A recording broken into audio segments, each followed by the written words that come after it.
حضرت عمر کا مرتبہ اور مقام یہ ہے کہ نبی کریم علیہ السلام نے فرمایا کہ جبریل امین 950 سال میرے عمر کی شان بیان کرے تو عمر کی شان ختم نہیں ہوتی۔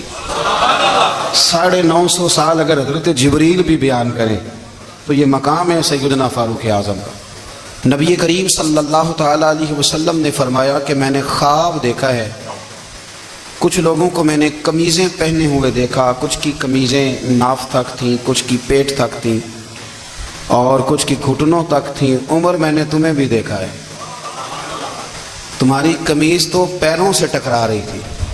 تو حضرت عمر کہنے لگے حضور خواب کوئی دیکھتا ہے، تعبیر کوئی بتاتا ہے، پر یہاں کمال یہ ہے کہ خواب بھی آپ نے بتایا ہے، تعبیر بھی آپ ہی بتائیں گے۔ حضور پھر بتا دیں اس خواب کی تعبیر کیا ہے؟ تو حضور نے فرمایا تعبیر یہ ہے کہ کسی کا دین ناف تک، کسی کا گھٹنوں تک، کسی کا پیٹ تک، اور عمر تو سارا ہی دین میں لپٹا ہوا ہے، تو سارا ہی دیندار ہے، سارا ہی۔ حضرت عمر فاروق رضی اللہ تعالیٰ عنہ آئیڈیل ہیں، ایک ہیرو ہیں۔ حضرت عمر فاروق کی زندگی میں جو چیز آپ کو بہت زیادہ ملے گی نا، وہ یہ ہے کہ آپ نے جتنا کڑا احتساب محاسبہ باہر والوں کا کیا ہے نا، اس سے زیادہ بڑھ کے اپنا اور اپنے گھر والوں کا کیا ہے۔ تو حضرت عمر کے بیٹا گزر رہا تھا تو حضرت ابو موسیٰ اشعری کہتے ہیں میں نے صفائی کی تو 1 دینار نکلا، تو میں نے وہ 1 دینار نا حضرت عمر کے بیٹے کو دے دیا۔ میں نے کہا لو بیٹا اپنے چچا کی طرف سے تحفہ۔ تو گھر جا کے انہوں نے حضرت عمر کو بتایا کہ چچا نے پیسے دیے ہیں، چھوٹے بچے تھے۔ حضرت عمر نے حضرت ابو موسیٰ اشعری کو بلا لیا اور بلا کے فرمانے لگے میں تو تمہیں اپنا دوست جانتا تھا اور تو نے میری اولاد کو ہی دنیا دار بنانا شروع کر دیا، میرے بچوں کو ہی تم نے دنیا دار پیسوں پہ لگانا شروع کر دیا، میں تو تمہیں یار سمجھتا تھا۔ فرمایا تمہیں چاہیے تھا میرے بیٹے کو نصیحت کرتے کہ بیٹا پیسوں سے رب راضی نہیں ہوتا، اس کی رضا والے کام کیے جائیں تو رب راضی ہوتا ہے۔ اور فرمایا تمہیں کوئی اور گھر نہیں ملا تھا تباہ کرنے کے لیے، میرا ہی گھر ملا تھا، اٹھاؤ اپنا دینار اور خبردار آج کے بعد میرے بچوں کے ساتھ یہ والی نیکی نہ کرنا۔ اور ہمارا کیا سٹیٹس ہے؟ دوستی ہے اس سے جو تحفے زیادہ دے، جو بچوں کو خراب کرنے میں مدد زیادہ کرے اس کے ساتھ یہ رہنا۔ حضرت عمر نے گھر پہ اور سب سے بڑھ کر اپنی ذات پہ توجہ کی۔ حضرت ابو مالک رضی اللہ تعالیٰ عنہ کہتے ہیں میں عمر کے پیچھے پیچھے ایک باغ میں گیا، اکثر اس باغ میں جایا کرتے تھے، اور عمر جا کے نا تو درخت کے نیچے بیٹھ گئے اور فرمانے لگے امیر المومنین اللہ سے ڈر جاؤ، ورنہ جس رب نے حکومت دی ہے وہ عذاب بھی بڑھا دے گا، ڈر جا رب سے۔ کبھی ساری زندگی حضرت عمر نے اپنا کوئی تعارف نہیں کرایا، کبھی نہیں۔ ایک بندے نے آپ کے سامنے تعریف کر دی آپ کی تو فرمانے لگے تو خود بھی ہلاک ہوا اور مجھے بھی ہلاک کر دیا، کیا ضرورت پڑی ہے میری تعریفیں کرنے کی؟ اتنی دیر میری تعریف میں لگائی، اللہ کا ذکر کرتا رب تجھے ثواب دیتا، حضور پہ درود پڑھتا تو رب تیرے اوپر رحمتیں نازل کرتا، کس چکر میں ہے؟ آج جتنا اچھی کوئی خوشامد کرے اتنی اچھی وزارت ملتی ہے، جتنی اچھی اس کو جو ہے وہ چاپلوسی کرنی آیا درجہ بھی اسے اتنا ہی اچھا ملتا ہے۔ حضرت عمر فاروق رضی اللہ تعالیٰ عنہ آپ کے بیٹے کہتے ہیں، صاحب فتوح الشام نے لکھا ہے، آپ کے صاحبزادے کہتے ہیں میں نکلا تو میرے ابا جی نا اپنی پشت پر مشکیزہ رکھ کے کنویں سے پانی بھر کے آ رہے تھے۔ میں دوڑ کے آگے گیا، میں نے کہا ابا جی مجھے دے دے۔ فرمانے لگے بیٹا تیرا کیا خیال ہے؟ کوئی اور نہیں تھا مشکیزہ بھر کے لانے کے لیے، تیرا کیا خیال ہے؟ کہا ابا جی بڑے لوگ تھے پر آپ کیوں اٹھا رہے ہیں؟ فرمانے لگے نفس نا ذرا میرا بڑا ہو گیا تھا، اسے ذرا ذلیل کر رہا ہوں، ذرا اپنا محاسبہ کر رہا ہوں، یہ مجھے کہہ رہا تھا تو بڑی چیز ہے، تو میں نا ابھی مشکیزہ گھر رکھ کے آؤں گا، پھر تیری ماں نے مجھے کہا ہے کہ گھر میں لکڑیاں کوئی نہیں جلانے کے لیے، پھر میں جنگل سے لکڑیاں کاٹ کے لاؤں گا۔ امیر المومنین بن کے نا تو میرا نفس تھوڑا بڑا ہو گیا۔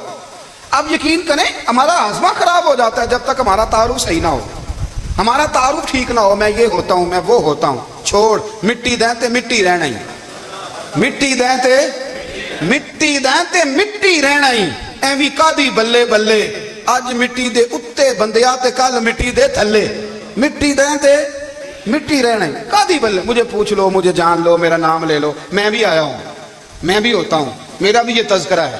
جس کو اپنا تعارف کرانا پڑ گیا اس سے بھی زیادہ کمزور کوئی ہے؟ فوٹو میں دکھاتا پھرتا ہے فلانے کے ساتھ فوٹو فلانے، تو کمزور بندہ یہ کام کرتا۔ حضرت عمر فاروق اللہ اکبر، حضرت عمر جیسا بندہ 24 لاکھ مربع میل کا حکمران، اور شاہ روم کو خط لکھ کے کہتا ہے میں منت نہیں کرتا میں حکم دیتا ہوں، اتنا تگڑا بندہ۔ جنگ قادسیہ کے لیے حضرت سعد بن ابی وقاص کو بھیجا، فتوح الشام پڑھ کے دیکھیں۔ حضرت عمر بڑے پریشان ہیں، اتنے دن ہو گئے کوئی رپورٹ ہی نہیں آئی، اب تو موبائل ہے نا تو 1 منٹ کی رپورٹ لیں آپ، بلکہ آپ 1 منٹ کی فوٹو لیں اب، رپورٹ تو دور رہ گئی. حضرت عمر فاروق رضی اللہ تعالیٰ عنہ بڑے پریشان ہیں کہ قادسیہ میں حضرت سعد بن ابی وقاص کے ساتھ لوگ جہاد کرنے کے رپورٹ کوئی نہیں آ رہی. اتنے پریشان تھے کہ باہر نکل کے نا اس رستے پہ بیٹھ جاتے جو رستہ قادسیہ کی طرف سے آتا تھا. جو بھی آتا جاتا پوچھتے جنگ کے کیا حالات ہیں. ادھر جب اللہ نے فتح دے دی نا تو حضرت سعد بن ابی وقاص رضی اللہ تعالیٰ عنہ نے ایک قاصد کو خط دے کے بھیجا. کہنے لگے عمر کے پاس جاؤ, انہیں اطلاع دو کہ الحمدللہ اللہ نے اسلام کو فتح عطا کر دی. یہ حضرت عمر کو جا کے دینا.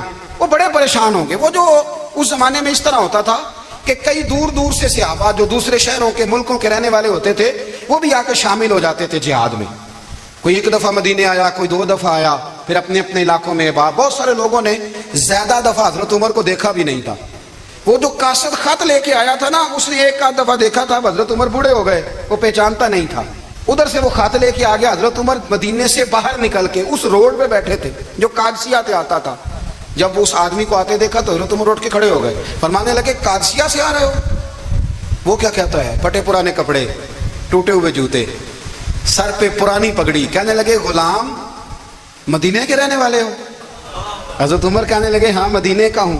کہا میں قادسیہ سے آیا ہوں, الحمدللہ اللہ نے اسلام کو فتح دے دی ہے, الحمدللہ کفر کی کمر ٹوٹ گئی ہے.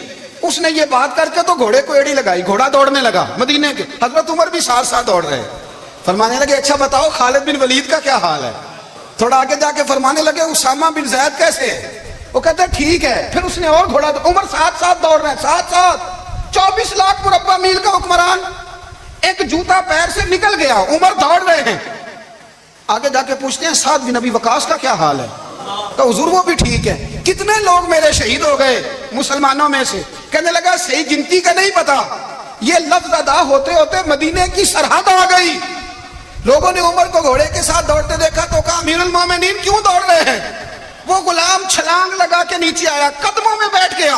کہنے لگا حضور آپ نے بتایا ہی نہیں آپ امیر المومنین ہیں. آپ فرمانے لگے کیا بتاتا, میں تو اونٹ چلانے والے کا پتر ہوں, کیا بتاتا. وہ عمر ہوں جس نے اپنے گناہوں کا حساب دینا ہے. کیا بتاتا جو سعد بن ابی وقاص کو جہاد پہ بھیج کے کچھ بزدلوں کی طرح گھر میں بیٹھا ہے. کیا بتاتا. کوئی حیثیت نہیں, کوئی تار. تو نے اچھا کیا, تو مجاہد تھا, مجھے ساتھ ساتھ دوڑایا, تو نے اچھا کیا. جتنے لوگ تھے چیخے مار کے رونے لگے.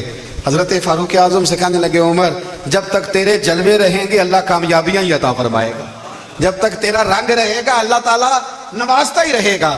کچھ نہیں کبھی اپنا آپ ظاہر ہی نہیں کیا.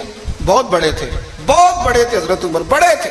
حضرت ابو رافع غلام تھے, قرآن پاک بڑا سونا پڑھتے تھے. حضرت عمر جب بھی انہیں ملتے کہتے ابو رافع تو عمر سے اچھا ہے, قرآن بڑا شاندار پڑھتا ہے. تو وہ کہتے حضور اگر میں قرآن صحیح پڑھتا ہوں تو آپ کو قرآن کی تشریح زیادہ صحیح آتی, آپ بھی تو مجھ سے افضل ہیں. تو آپ فرماتے نہیں پھر بھی تو مجھ سے افضل ہے. کیوں؟ اس لیے کہ تو اپنے آقا کی نوکری بھی ٹھیک کرتا ہے اور رب کی عبادت بھی ٹھیک کرتا ہے, اور مجھے خالص صرف عبادت کرنی ہوتی ہے وہ بھی ٹھیک نہیں کر پاتا. ساری زندگی اپنا محاسبہ, ساری زندگی اپنے گریبان میں دیکھا, ساری زندگی اپنے آپ کو پرکھا, اپنے آپ کو ٹٹولا. 62 سال عمر بیت گئی. حضرت حذیفہ بن یمان ایک صحابی تھے, میرے نبی کریم علیہ السلام ان سے راز کی باتیں کرتے تھے. ہر بندے کا ہاضمہ ٹھیک نہیں ہوتا, سب سے راز کی بات نہیں کرنی چاہیے. حضرت حذیفہ بن یمان کہتے ہیں حضور راز کی باتیں بتاتے. مدینہ منورہ میں جو منافقین تھے ان کی لسٹ بھی نبی پاک نے حضرت حذیفہ بن یمان کو دی تھی. جب کوئی مشکوک آدمی مر جاتا نا تو صحابہ کہتے ہیں ہم دیکھتے اگر حضرت حذیفہ نے جنازہ پڑھا تو ہم بھی جنازہ پڑھ لیتے. نبی پاک نے بھی کچھ جنازے نہیں پڑھے. ترمذی میں ہے, فرمایا عثمان سے جو بغض رکھے اس کا جنازہ نہیں پڑھیں گے. حضرت حذیفہ بن یمان اگر جنازہ پڑھتے تو لوگ پڑھتے, وہ نہ پڑھتے تو لوگ جنازہ نہ پڑھتے. حضرت حذیفہ بن یمان کہتے ہیں جناب عمر فاروق کی خلافت کے آخری ایام تھے, کچھ دنوں کے بعد وہ شہید ہو گئے. فرماتے آدھی رات کا وقت تھا, میں گھر میں سویا تھا بڑا بے فکر, اچانک میرے دروازے پہ دستک ہوئی, میں گھبرا کے اٹھا. اتنی رات کو کون آیا؟ کہتے ہیں قربان جاؤں, دروازے پہ گیا تو امیر المومنین فاروق اعظم دروازے پہ. میں نے کہا عمر کوئی حکم تھا تو مجھے بلا لیتے. کہنے لگے میں نا امیر بن کے نہیں آیا, تیرا ویر بن کے آیا ہوں. امیر المومنین کی حیثیت سے سرکاری کام سے بلاتا تو وہاں بلاتا, مجھے ایک ذاتی کام پڑ گیا. کہتے میں نے عمر کو گھر کی اندر بلا کے چارپائی پہ بٹھایا. میں نے کہا حضور میں غریب آدمی ہوں, میں کیا آپ کے کام آ سکتا ہوں؟ تو کہتے ہیں انہوں نے نا مجھے ساتھ بٹھا لیا, پھر میرا ہاتھ پکڑ لیا. کہنے لگے تو عمر کو جانتا ہے؟ عمر جھوٹ نہیں بولتا. تو جانتا ہے عمر وعدوں کا پکا ہے؟ کہا حضور جانتا ہوں. کہا میں اس وقت آیا ہوں جب دیکھ بھی کوئی نہیں رہا. حضرت حذیفہ بن یمان کہتے ہیں پریشان ہو گیا, حضور پہیلیاں نہ بجھوائے, مہربانی کر بتائیں کدھر آئے ہیں. تو حضرت عمر فاروق فرمانے لگے 62 سال کا ہو گیا ہوں, 63 میں چل رہا ہے, داڑھی سفید ہو گئی ہے, پھل پک گیا, اٹھ فریدہ ستیا, داڑھی آ گئی پور, اگا نیڑے آ گئی, پیچھا رہ گئی دور. اب قبر اشر کا معاملہ صاف نظر آنے لگا ہے. کہا حضور مجھ سے کیا چاہتے ہیں؟ حضرت عمر رو پڑے, کہنے لگے آج میں عشاء کے بعد نکلا ہوں تو نبی پاک کے صحابہ مجھے نیک کہہ رہے تھے, پھر میں نے بچوں کی ماں سے اور بچوں سے بھی پوچھا ہے, وہ بھی مجھ سے راضی ہیں, پر حذیفہ تیرے ساتھ نبی پاک راز کی باتیں کرتے تھے, سچ بتا کہیں عمر کا نام منافقوں میں شامل تو نہیں؟ سچ بتا ان منافقین میں تو شامل نہیں, کہیں اوپر سے تو نہیں سارا کچھ؟ حضرت حذیفہ بن یمان کہتے ہیں میں باپ کے مرنے پہ اتنا نہیں رویا جتنا عمر کے سوال پہ رویا. میں قدموں میں بیٹھ گیا, میں نے کہا نہیں عمر یہ تو میں نے نہیں سنا, لیکن یہ میں نے نبی پاک سے ضرور سنا ہے کہ میرے بعد اگر کوئی نبی ہوتا تو عمر ابن خطاب ہوتا. یہ میں نے اپنے کانوں سے سنا ہے کہ عمر جس گلی سے گزرے شیطان راستہ بدل جاتا ہے. یہ میں نے اپنے کانوں سے سنا ہے کہ 950 سال حضرت جبریل جناب عمر کی شان بیان کریں تو پھر بھی بیان نہیں ہو سکتا. یہ میں نے ضرور سنا. دوستو ساری زندگی حضرت عمر نے اگر دوسروں کا محاسبہ کیا تو اپنا اور اپنے بچوں کا بھی کڑا خیال رکھا کہ بچے دونوں کاروبار کے لیے مصر گئے. ایک بہت بڑا قافلہ گیا مدینے سے مصر تجارت کے لیے, تو یہ گئے تجارت کے لیے. تو حضرت عبداللہ ابن عمر اور حضرت عبید اللہ ابن عمر, حضرت عمر کے دونوں بیٹے گئے. جناب عمر فاروق کے بچے جب وہاں پہنچے, بچے ہیں شہزادے ہیں, وہ کاروبار کرنے گئے اور وہاں بتایا گورنر صاحب نے کہ یہ فاروق اعظم کے بچے امیر المومنین کے. لوگوں نے ان سے زیادہ مال خریدا, تجارت میں زیادہ نفع ہوا. ظاہر ہے کہ وہ آپ کے جو اللہ خیر کرے حکمران ہیں, ان کے کاروبار کتنے ملکوں میں ہیں, کس بنیاد پر ہیں؟ وہ صرف اس بنیاد پر کہ وہ حکمران رہے, ان کے لیے آسان تھا بڑے لوگوں سے تعلقات بنانا.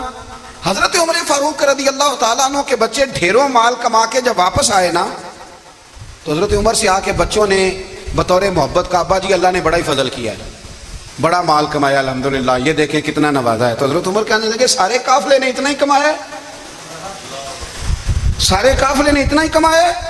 تو حضور نہیں, سارے قافلے نے اتنا نہیں کمایا, سب کو اتنا نہیں ملا. وہ تو وہاں گورنر صاحب نے لوگوں کو تعارف کرایا تھا کہ یہ عمر کے بچے ہیں, تو لوگوں نے پھر ہم سے بڑا ہی خریدا. تو حضرت عمر فرمانے لگے ٹھیک ہو گیا, میں بات سمجھ گیا, اس طرح کرو جو تمہاری اصل زر تھی نا, جو راز تھی, وہ رکھ لو اور باقی سارا مال خزانہ میں جمع کرا دو. اس لیے کہ یہ تم نے تجارت نہیں کی, یہ تم نے اپنے باپ کا نام بیچا ہے, یہ تم نے امیر المومنین کے بیٹے ہونے کا فائدہ اٹھایا ہے. فرمایا یہ تمہارا نہیں حق, یہ مسلمانوں کا ہے, اس لیے کہ یہ مال تم نے محنت سے نہیں کمایا, یہ باپ کی کرسی کا فائدہ اٹھایا ہے. اور فرمایا اگر تم نے مال جمع نہ کرایا تو میں مال بھی لے لوں گا زبردستی اور کوڑے بھی ماروں گا, ڈبل سزا دوں گا. مرضی سے جمع کراؤ گے تو کوڑوں سے بچ جاؤ گے. بڑے بیٹے نے تو جمع کرا دیا, تو چھوٹا تھوڑا پریشان ہوا. تو حضرت عبداللہ ابن عمر چھوٹے بھائی کا ماتھا چوم کے کہنے لگے بیٹے چپ کر کے جمع کرا, یہاں بھی فخر کر کے ہم عمر کے بیٹے ہیں, اور قیامت میں بھی فخر کریں گے کہ ہم فاروق اعظم کے بیٹے ہیں. یہاں بھی ناز کریں گے اور وہاں بھی ناز کریں گے کہ عمر کے بچے ہیں. ہمارے باپ نے خود بھی حلال ہی کھایا ہے, اور جب ہماری کمانے کی باری آئی ہے تو ہمیں حکم بھی حلال کھانے کا دیا. بھائی ہمارا مزاج نہیں. ملک شام سے اور ایران سے کچھ لوگ آپ کی خدمت میں آئے, تو وہاں سے کچھ کنیزیں بھی آئیں ان کے بادشاہ کا پیغام لے کے. شاہ ایران کی کنیز کو ملکہ نے کہا کہ نا حضرت عمر کی زوجہ کو دیکھ کے آنا ذرا کس طرح کی ہے. ہمارے ملک میں کیا کہتے ہیں خاتون اول, باقی سارے دعوں میں خاتون اول, ذرا خاتون اول کو دیکھ کے آنا. تو وہ جب آئی نا گھر میں ملنے, تو کہا کہ مجھے میری ملکہ نے کہا تھا کہ عمر کی زوجہ سے اہلیہ سے ملاقات کر کے آنا. تو حضرت عمر کی اہلیہ نے نا ایک جوڑا کپڑوں کا دے دیا ملکہ کے لیے, اور ایک خوشبو کی شیشی دے دی. اب جب وہ تحفے وہاں گئے تو اس ملکہ نے نا کچھ سونے کا سامان بھیجا, کچھ زیورات بھیجے, کچھ تحائف بھیجے. جب حضرت عمر کے گھر آئے نا, وہ خادم لے کے آیا, اس نے کہا جی آپ کی اہلیہ نے تحفے بھیجے تھے. تو جواب میں شاہ ایران کی بیوی نے, یہاں جس ملک کا وہ سفیر تھا, انہوں نے بھی یہ بھیجے. تو حضرت عمر فاروق نا وہ تحفے لے کے گھر گئے, تو جا کے کہنے لگے اپنی اہلیہ سے, یہ تو کب سے تحفے تحائف بھیجنے لگ گئی ہے, یہ کب سے نظام شروع ہو گیا؟ تو کہ حضور تحفہ دینا لینا تو ٹھیک ہے, سنت ہے, محبت بڑھتی ہے, تو یہ کوئی قباحت نہیں, اور میں نے اپنی ذاتی استعمال کے لیے جو چیزیں رکھی تھی وہ میں نے دی ہیں. تو حضرت عمر فاروق رضی اللہ تعالیٰ عنہ فرمانے لگے ہم نے کسی ملک کے ساتھ اور اس کے بادشاہ کے ساتھ ذاتی تعلق نہیں بنانا، تعلق جو بھی بنے گا رسول اللہ کے دین کی برکت سے بنے گا، ذاتی رشتے نہیں ہم نے قائم کرنے، ذاتی۔ آپ کے ملک کی جو ایئر لائن جس کا ہر سال خسارے کا ڈنڈورا پیٹا جاتا ہے نا، وہ ہمارے بادشاہ صاحب اور صدر صاحب اگر غیر ملکیوں کو گھوڑا کبھی بھیجنا ہو نا، گھوڑا، تو پورا ایک جہاز گھوڑا لے کے تحفے میں جاتا ہے، پورا جہاز غریب قوم کا یہ سرمایہ، اور قوم بڑی بادشاہ ہے، لائنوں میں لا کے ووٹ دیتی ہے۔ دو کام ہمیشہ لائن میں لا کے کرنے، ایک بل لائن میں لا کے جمع کرانا ہے اور ایک ووٹ لائن میں لا کے، تاکہ پھر پورے 5 سال لائن میں ہی لگے رہیں۔ مرضی سے آپ ووٹ دینا، پر جو بات درست ہے اس کو سنو۔ حضرت عمر فاروق رضی اللہ تعالیٰ عنہ نے اپنی اہلیہ سے پوچھا کتنے کا تھا وہ تیرا جوڑا اور خوشبو کی شیشی؟ انہوں نے کہا 3 دینار کی۔ فرمایا یہ 3 دینار تیرے اور باقی جو تحفے آئے ہیں وہ تو خود کہہ، کیونکہ اس نے تیرے نام بھیجے ہیں، تو کہہ کہ میں مال غنیمت میں دیتی ہوں، تو کہہ میں مسلمانوں کو کہہ۔ تو زوجہ ہنس پڑی، کہنے لگی میں نام ہی کہوں تو مجھے کہنا تو پڑے گا ہی، کہنا تو میں نے ہے ہی، جو کہ سامنے عمر فاروق ہے، لہذا فرمایا کہہ دیتی ہوں میں نے دیا خزانے کو۔ حضرت عمر نے جمع کرا لیا۔ میں یہ کیا بات ہوں، میرے گھر والے جو مرضی کریں، ان کا معیار زندگی جس طرح کا مرضی ہو،